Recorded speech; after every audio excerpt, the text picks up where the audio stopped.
یمحق اللہ الربا، اللہ سود کو ہلاک کرتا ہے، ویربی الصدقات، اور صدقات کو خیرات کو بڑھاتا ہے، یعنی صدقہ خیرات کرنے سے مال بڑھتا ہے اور سودی لین دین کرنے سے مال برباد ہوتا ہے۔ آپ دیکھ لیں جتنے بھی سودی لین دین کرنے والے ہیں، بینکوں سے سودی لون لینے والے ہیں، کبھی بھی یہ سکون میں آپ ان کو نہیں دیکھیں گے۔ اسی طرح جو لوگ بینکوں سے سودی لون لیتے ہیں، ان کے اوپر سود چڑھتا ہے اور ہر وقت پریشان رہتے ہیں۔ حرام جب انسان کام کرتا ہے، جب اس کے پیٹ میں حرام جاتا ہے، برکتیں ختم ہو جاتی ہیں، بیماریاں اور نحوستیں ہوتی ہیں۔ واللہ لا يحب كل کفار اثیم، اور اللہ کو پسند نہیں آتا کوئی ناشکرا بڑا گناہگار، یعنی اللہ تعالیٰ ناشکرے کو اور گناہگار کو پسند نہیں فرماتا۔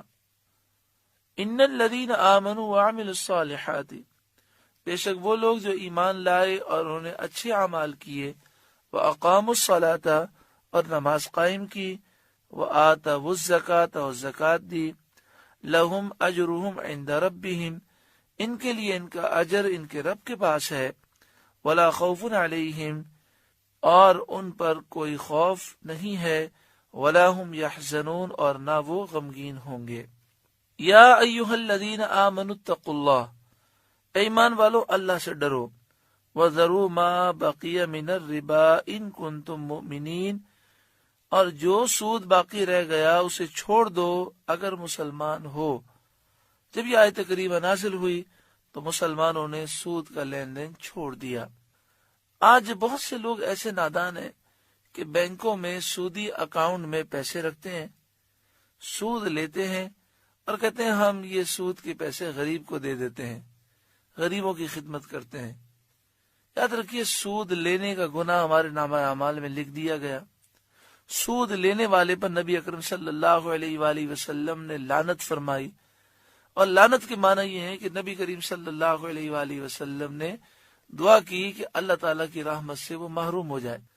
تو اس لیے ایسی حرکت نہیں کرنی چاہیے کہ ہم جو ہے سودی اکاؤنٹ میں پیسے رکھیں، سود لے کر غریب کو دیں، تو اس طرح کے معاملات ہمارے لیے جائز نہیں ہیں۔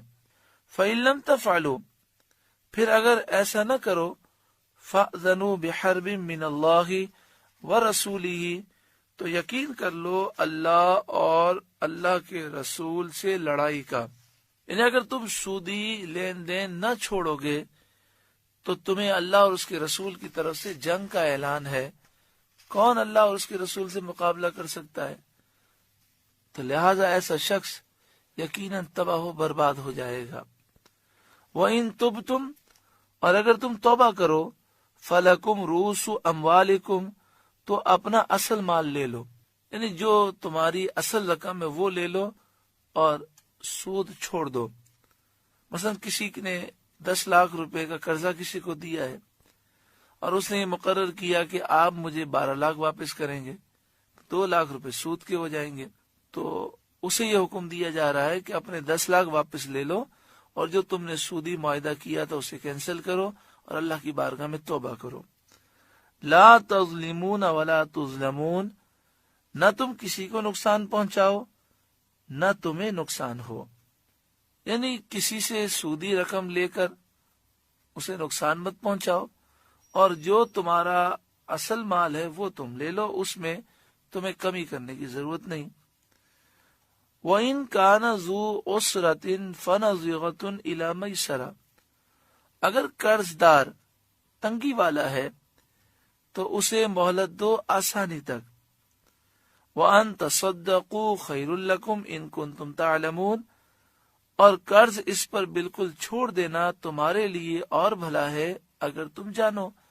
یعنی مراد یہ ہے کہ اگر کسی نے کسی کو قرض دیا ہے اور وہ مقروض شخص تنگ دست ہو گیا تو ہمیں یہ حکم دیا گیا کہ ہم اسے مہلت دیں اور ہم اسے کہیں کہ ہم آپ کو مہلت دیتے ہیں، جب آپ کو آسانی ہو تو قرض واپس کریں، اور اگر یقین ہو جائے کہ یہ تنگ دست واقعی ہے اور اس کی پوزیشن ہی نہیں ہے، تو فرمایا گیا کہ بہتر یہ ہے کہ اسے معاف کر دیا جائے۔ اور یہ بات یاد رکھیں کہ کسی غریب پر مال خرچ کیا جائے اور صدقہ دیا جائے، اس سے زیادہ فضیلت اس بات کی ہے کہ جو تنگ دست ہے وہ قرض ادا نہیں کر سکتا تو اسے قرض معاف کر دیا جائے۔ مسلم شریف میں حدیث پاک ہے، سید عالم صلی اللہ علیہ وآلہ وسلم نے فرمایا، جس نے تنگ دست کو مہلت دی یا اس کا قرضہ معاف کیا، اللہ تعالیٰ اس کو اپنا سایہ رحمت عطا فرمائے گا جس روز اس کے سائے کے سوا کوئی سایہ نہ ہوگا۔ واتقوا یوما، اے لوگوں تم ڈرو اس دن سے، ترجعون فیہ الی اللہ، جس میں اللہ کی طرف تم لوٹائے جاؤ گے، ثم توفی کل نفس ما کسبت وہم لا یظلمون، اور ہر جان کو اس کی کمائی پوری دی جائے گی، ہر جان کو اس کی کوشش کا پورا بدلہ دیا جائے گا اور ان پر ظلم نہ ہوگا۔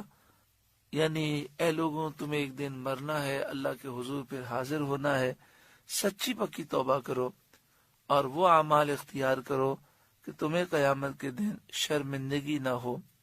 واتقوا یوما ترجعون فیہ الی اللہ ثم توفی کل نفس ما کسبت وہم لا یظلمون۔ اس آیت کریمہ کے بارے میں حضرت عبداللہ بن عباس رضی اللہ تعالی عنہما سے مروی ہے کہ یہ نازل ہونے والی سب سے آخری آیت ہے۔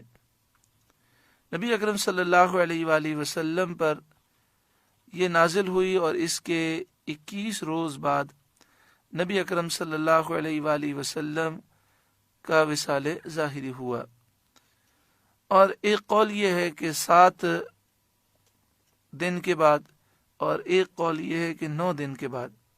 یہ آیت کریمہ قرآن کے نزول میں سب سے آخری آیت ہے جو نازل ہوئی۔ سورہ بقرہ کا رکوع نمبر 38 مکمل ہوا۔ اللہ رب العالمین ہم سب پر فضل فرمائے۔ اس رکوع میں سودی لین دین پر کیسی مذمتیں ہیں، اور آپ سوچیں کہ فرمایا گیا کہ اگر تم نہ چھوڑو گے سودی لین دین کے معاملات تو تمہارے لیے اللہ اور اس کے رسول کی طرف سے اعلان جنگ ہے۔ ایک مسلمان یہ فرمان سن کر کانپ جاتا ہے۔ کسی بھی طریقے سے سودی معاملات میں کوئی ملوث ہے تو سچی پکی توبہ کرے، اپنے معاملات کلیئر کرے۔